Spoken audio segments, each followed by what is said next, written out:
ఓం సాయిరామ్ సమర్థ సద్గురు సాయినాథ్ మహారాజుకి జై. సాయి భక్తులందరికీ నమస్కారం అండి.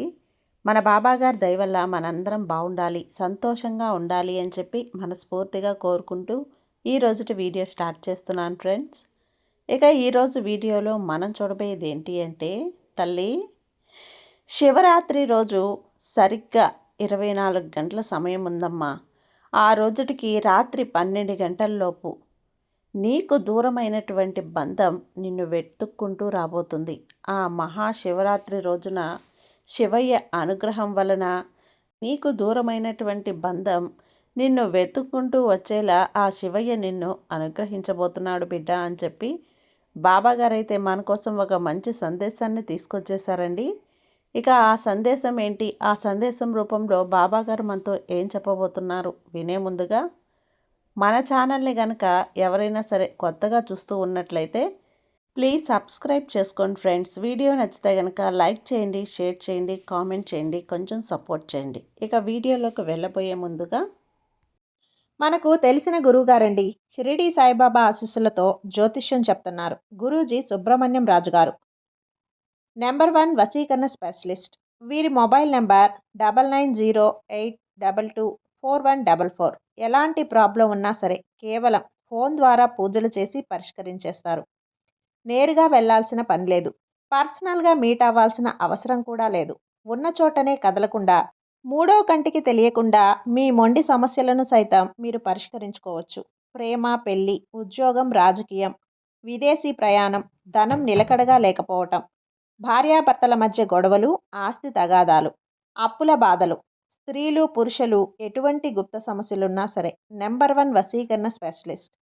మీ మీద, మీ ఇంటి మీద చెడు ప్రయోగం జరిగినా, చేసి ఉన్నా కూడా నరదృష్టి, నరగోష్ట, సంతాన సమస్యలు, భార్యాభర్తల మధ్య, లవర్స్ మధ్య అనుమానాలున్నా, అపార్థాలున్నా, థర్డ్ పర్సన్ ఉన్నా సరే, అత్తాకోడళ్ళ మధ్య సఖ్యత లేకపోయినా ప్రతి ఒక్క ప్రాబ్లంకి చక్కటి సొల్యూషన్ ఇస్తున్నారండి. మీ వివరాలన్నీ కూడా సేఫ్ అండ్ సెక్యూర్గా ఉంచుతారు. మీకే కాదు, దేశ విదేశాల్లో ఉన్నవారు ఎలాంటి ప్రాబ్లమ్స్నైనా సరే పరిష్కరించుకుంటున్నారు. ఎంతోమంది విదేశాల్లో ఉన్నటువంటి వారు, దిక్కుతోచని పరిస్థితుల్లో, అయోమయ స్థితిలో ఉన్నవారు ఇప్పుడు గురువుగారికి కాల్ చేసి వాళ్ళ ప్రాబ్లమ్స్ని సాల్వ్ చేసుకొని ఈరోజు హ్యాపీగా లైఫ్ లీడ్ చేస్తూ చాలా సంతోషంగా ఉన్నారు. కాబట్టే స్క్రీన్ మీద ఉన్నటువంటి నెంబర్కి ఒకసారి కాల్ చేయండి. మీ ప్రాబ్లంని గురువుగారితో పంచుకోండి. ఖచ్చితంగా గురువుగారు మీ ప్రాబ్లంకి సొల్యూషన్ చూపిస్తారు. ఇక వీడియోలోకి వచ్చేస్తే, తల్లి నీకు దూరమైనటువంటి, నీకు ఇష్టమైనటువంటి బంధం నిన్ను వెతుక్కుంటూ రాబోతుంది. నా మీద నమ్మకంతో, భక్తితో ఇక్కడున్నటువంటి శివయ్యను ఒక్కసారైతే తాకి నేను చెప్పేటువంటి ఈ సందేశాన్ని చివరి వరకు చూసే ప్రయత్నం అయితే చెయ్యి. ఇక శివయ్యను తాకిన నా బిడ్డ, నీ హస్తవాసి ఎంతో మంచిది తల్లి. నువ్వు చాలా అదృష్టవంతురాలివి. నువ్వు ఏది తాకినా అది బంగారమే. నువ్వు ఏది తలపెట్టినా సరే అది విజయవంతమవుతుంది తల్లి. ఇతరులు నిన్ను అనే మాటలు అస్సలు పట్టించుకోకు. ఈ సాయి తండ్రిని నేను చెబుతున్నాను కదా, నువ్వు నిజంగా చాలా అదృష్టవంతురాలివి. ఎందుకంటే నువ్వు నా బిడ్డవి కదా. ఏంటి బాబా మీరు అంటున్నది, నేను కోరింది ఏదీ జరగలేదే, నేను అనుకున్నది ఏదీ కూడా నెరవేరటం లేదు, మరి నేను అదృష్టవంతురాలినా ఏంటి బాబా అని నువ్వు అంటున్నావు కదమ్మా. నువ్వు అస్సలు అలా అనుకోవద్దు. నువ్వు ఏ పని చేసినా సరే నాకు అసలు కోపమే రాదు. ఎందుకంటే నువ్వు నా బిడ్డవి కాబట్టి, నీకు అంత పక్వాన్ని బోధించాను కాబట్టే నీకు ఎటువంటి కష్టాన్ని, ఎటువంటి అపజయాన్ని నీ దరి చేరనివ్వకుండా నీ ఆలోచన ప్రస్తుత కాలానుసారంగా నేను నీ దీర్ఘకాలిక భవిష్యత్తుని, ఆనందాన్ని, సంతోషాన్ని ఆలోచింపజేసి నీకు చిన్న చిన్న సమస్యలను ఎదుర్కొనేలా చేశాను. సమస్యను దాటితే జయంలోకి, ఆనందాన్ని నువ్వు అనుభవించగలుగుతావు తల్లి. ఇప్పుడు నువ్వు ఎదుర్కొంటున్న సమస్య నీ భవిష్యత్తులో నీ విజయానికి అనుకూలంగా దారి చూపిస్తాయి. అన్నింటినీ ఎదుర్కొనేలా, నిన్ను పక్వంగా ఉండేలా చేస్తాయి. ఇప్పటి వరకు నువ్వు పడిన కష్టాలు, నష్టాలు నీ విజయానికి సంతోషం కలిగేలా చేస్తాయి. ఇప్పుడు నీకు అన్నింటినీ తట్టుకునే శక్తి నీకు వచ్చిందమ్మా. నీకు కావలసిన నీకు అన్నీ ప్రసాదిస్తాను. ఇప్పుడు నువ్వు ఈ కష్టాన్ని ఓర్చుకుంటేనే భవిష్యత్తులో ఆనందకరమైన జీవితాన్ని అనుభవిస్తావు. దీపం ఉండగానే ఇల్లు చక్కబెట్టుకోవాలి. చేతిలో శక్తి ఉండగానే బాధ్యతల్ని నెరవేర్చుకోవాలి. నీకు మనోధైర్యం ఉన్నప్పుడే అన్ని సమస్యల నుంచి కూడా నువ్వు బయటపడగలుగుతావు తల్లి. దేనికోసం వెనకడుగు వేయకు. ఎవరి మాటలకి కూడా భయపడద్దు. నీకు, నీ కుటుంబానికి, నీ బిడ్డలకి, నీ తండ్రినైనా నేను కాపలాగా ఉన్నానమ్మా. జీవితం అంటే కష్టం, సుఖం, ఆనందం, సంతోషం ఇవన్నీ కూడా కలగలిపి ఉంటాయి. ప్రతి ఒక్కరూ కూడా అన్నింటినీ చూడవలసి వస్తుంది. కష్టం వచ్చింది కదా అని కృంగిపోకు. నీ భవిష్యత్తుని పాతాళానికి నెట్టివేయొద్దు. ఓపిక నశించిపోతుంది.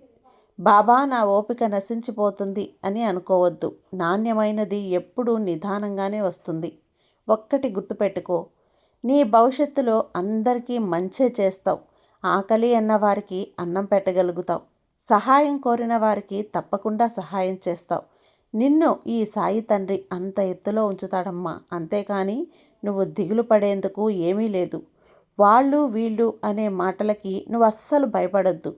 అస్సలు కలత చెందొద్దు. ఎందుకంటే నువ్వు నన్ను నమ్మావు కదా అలాంటప్పుడు ఎటువంటి చెడు కూడా నీ దరి చేరనివ్వను. నా బిడ్డని ఎవరైనా బాధ పెట్టాలి అని చూసినా అది వారికి నెరవేరదు తల్లి. అంటే చెడు ఎప్పుడూ కూడా ప్రబలం కాదు. నన్ను నమ్మినానని నీకు బ్రహ్మదేవుడి వలె రాతను రాస్తాను. నేను మహావిష్ణుమూర్తిలా సిరి సంపదలు కలిగిస్తాను. నేనే శివుని వలె నా బిడ్డలను ప్రతి క్షణం కూడా సంరక్షించుకుంటూ ఉంటాను, కాపాడుకుంటూ ఉంటాను. నిన్ను కాపాడేందుకు ఈ బాబా తండ్రి ఒక్క క్షణం కూడా కనురెప్ప వేయకుండా ఉంటాడమ్మా. నీ చెయ్యి వదలను తల్లి. ఈ కాలంలో గురుమార్గంలో నడవమని అందరూ చెడు మార్గంలో నడుస్తున్నారు. గురు మార్గంలో నడిచిన వారందరూ మోక్షాన్ని పొందుతున్నారు. ఆ విధంగా నేను నిన్ను ఎంచుకొని మరీ గురుమార్గంలో నడిపిస్తున్నాను. నీ కర్మదోషాలు అన్నీ కూడా కాల్చేస్తున్నాను. చుట్టూ రక్షణా కవచం ఏర్పాటు చేస్తున్నానమ్మా. నా అనుమతి లేనిదే ఏ మాయ కూడా నిన్ను తాకలేదు. నీకు మంచి కాలం రాబోతుంది. నీకు కష్టాలు నష్టాలు తీరబోతున్నాయి బిడ్డ. నీ పూర్వజన్మ పుణ్యఫలం వల్ల నీకన్నీ శుభాలే కలుగుతాయి. ఇప్పటి వరకు ఎంత కష్టం అనుభవించావో అంతకు మించి ఆనందాలు నిన్నొచ్చి చేరుతాయి.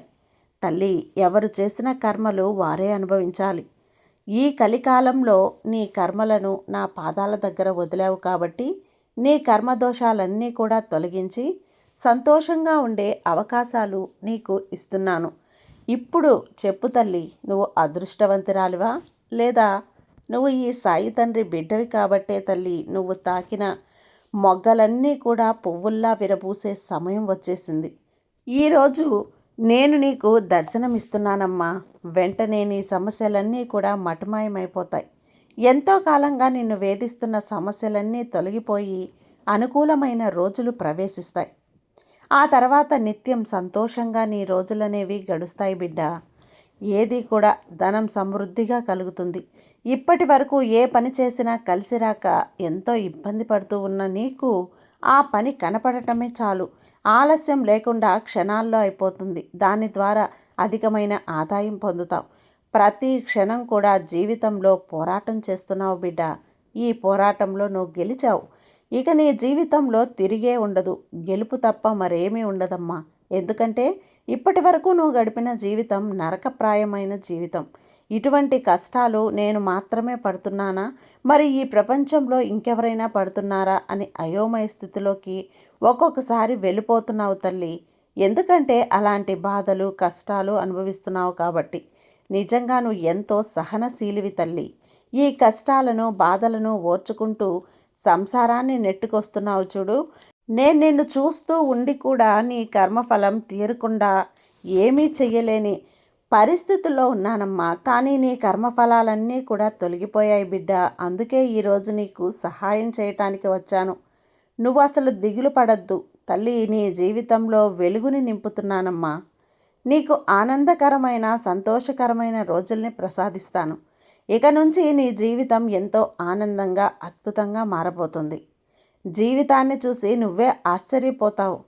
తలరాత ఇంతలా మార్చావా బాబా అని అంటూ నువ్వు నాతో ఆనంద బాష్పాల్ని నా కాళ్ళ మీద నాకు అభిషేకం చేస్తావు తల్లి. కొద్ది రోజుల్లోనే ఉందమ్మా. నా మీద నమ్మకంతో ధైర్యంగా ఉండు తల్లి. నీ జీవితంలో ఒక వ్యక్తిని ఎంతగానో ఇష్టపడ్డావు కదా, ఆ వ్యక్తినే పంచ ప్రాణాలు అనుకున్నావు. కానీ ఆ వ్యక్తి నీ నుంచి దూరంగా వెళ్ళిపోయారు. నిద్ర తిండి లేకుండా ఆ వ్యక్తి కోసం ఎంతగానో ఎదురు చూస్తూ ఉన్నావు. నీ బాధకి ఎవరికి తెలిసినా తెలియకపోయినా నాకు మాత్రం తెలుసమ్మా. ఈ రోజున మీరిద్దరూ కలిసి ఎంతో ఆనందంగా ఉండవలసిన సమయం తల్లి ఇది. కానీ మీ ఇద్దరి మధ్య గొడవలు రావటం వలన ఎడమొహం పెడమొహంగా ఉంటున్నారు. కానీ నువ్వు నన్ను నమ్ముకున్నావు కదా, ఆ వ్యక్తి నిన్ను పూర్తిగా అర్థం చేసుకొని నీ మనసేమిటో నీ ప్రేమేమిటో ఆ వ్యక్తికి తెలిసేలా చేశాను. కోరిక అతి త్వరలోనే నీ తీరబోతుందమ్మా. నీ ఇష్టమైన వారు నిన్ను వెతుక్కుంటూ వస్తారు. వారితో నీ జీవితాన్ని ఎలా అయితే గడపాలి అనుకుంటున్నావో అలాగే గడుపుతావు. వారితో నిత్య సంతోషంగా ఉంటావు. నీ కోరిక నెరవేరి షిరిడీ కూడా వారితో కలిసి వస్తావు బిడ్డ. ఖచ్చితంగా నా ఆశీర్వాదం అయితే నీపై ఎప్పుడూ ఉంటుంది. ఇక ఏదైనా సరే నీకు అతి త్వరలోనే, అంటే ఈ శివరాత్రి గడిచేలోపే ఆ వ్యక్తి నీ దగ్గరకైతే రావటం అయితే జరుగుతుంది. నీకు ఏదైనా ఇష్టమైన వారి దగ్గర కొంచెం తలదించుకున్నా ఏం కాదులేమ్మా. కొంచెం తగ్గి మనం ఓడిపోయినట్లయితే కాదు, మన బంధం బలపడుతుంది. ఇప్పుడు బంధం దూరమైందని మీరు ఎంత బాధపడుతున్నారు, అలా నువ్వు కొంచెం తలదించుకుంటే ఆ బాధ అనేది ఉండదు కదా. ఒక 2 రోజులు నీకు అలా అనిపిస్తుంది, అయ్యో నేను తగ్గానేమిటి, తలదించుకున్నానేమిటి అని. ఆ తర్వాత మీ ఇద్దరు కలిసి సంతోషంగా ఉంటారు. సంతోషంగా ఉన్నప్పుడు ఆ చిన్న అవమానం అనేది కూడా మీ మనస్పర్ధల్ని పెద్దవిగా చేసుకోకుండా వాటిని ఆదిలోనే తుంచేసి బంధాలను దూరం చేసుకోకమ్మా. వారైనా ఆడవారైనా మగవారైనా సరే కొంచెం తగ్గామంటే ఆ గొడవ అనేది అక్కడితో ముగిసిపోతుంది. ఆ తర్వాత మీరు ఎంతో సంతోషంగా ఉంటారు. కాబట్టి ఏదైనా సరే కొంచెం తగ్గి బంధం కావాలి అనుకుంటే బంధంలో కోపం తెచ్చుకోకుండా సహనంతో ఓర్పుతో ఉంటే ఖచ్చితంగా ఆ బంధం నీదవుతుంది. కాబట్టి నువ్వు తల్లి నీ జీవితంలో జరిగేదంతా కూడా ముందుగానే నిర్ణయించబడి ఉంటుంది. నేను చెప్తున్నాను కదా, నీకు జరిగే మంచి చెడులు ఆల్రెడీ నిర్ణయించి ఉంటుంది. అలాంటప్పుడు నీ జీవితంలో జరిగే ప్రతిదానికి కూడా నువ్వు దిగులు పడుతున్నావు. అసలు నీ జీవితంలో ఎందుకు ఇలా జరుగుతుంది, ఎందుకు నీ మనసు ఇంత వేదన చెందుతుంది అని నువ్వు ఎప్పుడైనా ఆలోచించావా? ఇప్పుడు అంతా చెబుతాను, జాగ్రత్తగా విను.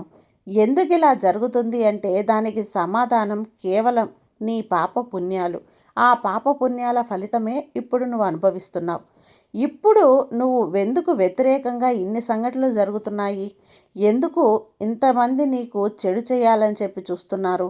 నీ పూర్వజన్మ పాప కర్మలన్నీ కూడా వారు తీసేసుకుంటున్నారు. వారు నీ కర్మలు తీసేసుకుంటున్నారు అని తెలుసుకో.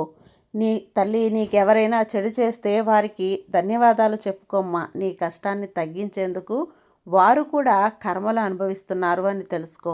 ఇదంతా నేను నిజమే చెప్తున్నాను. నీ జీవితంలో సంతోషకరమైన రోజులు రాయకుండా ఉంటానా చెప్పు? ఇప్పటి వరకు జరిగిన చెడు గురించి చెప్పాను. ఇక నీ మంచి అనేది ఎలా జరగబోతుందో చెప్తాను విను. కష్టాలన్నీ తొలగిన తర్వాత వచ్చే రోజులు చాలా ఆనందకరంగా సంతోషంగా ఉంటాయి. ఇప్పటి వరకు నీ జీవితంలో ఏదైతే జరిగిందో అవి జరుగుతాయమ్మా. అవి నీకు ముందుగానే తెలియజేశాను. మనుషులు నిన్ను ఎంతగా ఇబ్బంది పెడుతున్నారో నాకు తెలుసు కదా. నీ కర్మదోషాలు తొలగేంత వరకు కూడా నేనేమీ కూడా చేయలేను తల్లి. మంచి చెడులు మనుషులకు బోధిస్తూ ఉంటాను. అవి తెలుసుకున్న వారు మంచి మార్గంలో నడిచేవారు మంచివారు. కానీ నా బిడ్డలందరూ కూడా ఈ సాయి మార్గంలో నడుస్తున్నారా లేదా చూసుకోవటమే నా పని. తల్లి వారి దోషాలను తొలగించి గురుమార్గంలో నడిపించడమే నా బాధ్యత. తల్లి ఈ మార్గంలో నడుస్తూ లోకంలో మంచివారు చెడ్డవారు ఇద్దరూ ఉంటారమ్మా. చెడ్డవారైతే బిడ్డ నువ్వు మంచి మార్గంలో వెళ్ళాలన్నదే నా ఆశ. ఇలాంటి ఉద్దేశంతోనే ఇవన్నీ నీకు చెప్తున్నాను. మంచివారికి మంచి చేయటమే చెడ్డవారి యొక్క లక్ష్యం మంచివారిని బోధించి వేధిస్తూ ఉంటుంది. దీనికి ముగింపు ఏంటి బాబా అని నువ్వు నన్ను అడిగితే, నువ్వు ఎప్పుడైతే ఈ సాయి తండ్రి అని పిలిచి చెప్పుకున్నావో నీ బాధనంత, అప్పుడే నీ సంకల్పం నెరవేరుస్తాను. తల్లి, నీకు ముగింపు శుభకరంగా ఉంటుందమ్మా. ఎవరైతే నా మాటలు విని నమ్మకంతో ఉంటారో వారికి నన్ను పూజించుకునే అవకాశం కూడా కలుగుతుంది. నీ జీవితంలో మనుషులు చేసే చెడుకి ఒక ముగింపు అనేది నేనే తీసుకొస్తాను. నీ జీవితంలో అద్భుతమైన సంఘటనలు నేను తీసుకొస్తాను తల్లి. నీకు మంచి జరిపించాలి అనే ఉద్దేశంతోనే ఈరోజు నీతో నేను ఈ విధంగా మాట్లాడుతున్నాను. నీవు ఎంతో మంచి మనసు గలవ దానవు కాబట్టే నీకు సహాయం చేయాలని ఈ సాయి తండ్రిని నేను నిన్ను వెతుక్కుంటూ నీ వద్దకు వచ్చాను. ఈ మహాశివరాత్రిలోపు నీకంతా మంచే జరుగుతుందమ్మా. కాబట్టి నీకు మంచి జరిగిస్తాను. ఈరోజు ఇంత గట్టిగా ఈ సాయి తండ్రి వాక్కులు నీకు వినిపిస్తున్నాయా? నమ్మకంతో ఉంటే నీకు అంతా మంచే జరుగుతుంది. నీ సాయి తండ్రి మీద నమ్మకంతో ఉండు తల్లి. నీకు అన్నీ మంచి జరిపిస్తాను. నీ సాయి తండ్రి నీకు తోడుండగా నీకు భయం ఎందుకు చెప్పు? సర్వేజన సుఖినో భవంతు. జై సాయిరాం.